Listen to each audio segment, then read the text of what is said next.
लड़की के जिसमें शैतान।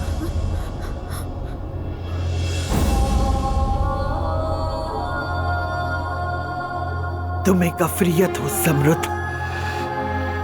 तुम्हारा अदनान के साथ खुफिया ताल्लुक ठना है ना? बिल्कुल।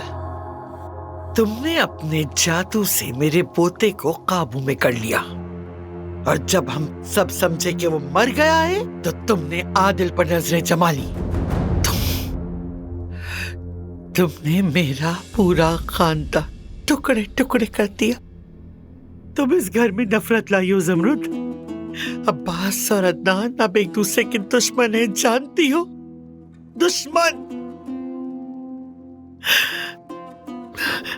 मैंने आदिल को तुम्हारी वजह से खो दिया, और पता चला कि अदनान ने आदिल को मार डाला।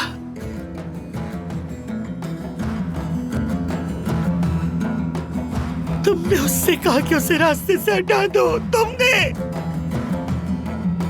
उसने अपने ही चाचा को तुमसे शादी करने के लिए मार डाला। बस बहुत हो गया, बस बहुत हो गया। निकलो, अपना सामान लो और निकलो यहाँ से। अपना सामान बांधो, यहाँ से निकल जाओ। निकलो यहाँ से, निकलो यहाँ से। मेरे घर निकल जाओ, सब हो जाओ यहाँ से। निकल जाओ, निकलो मेरे घर से, निकल जाओ। अज़मत साहिबा।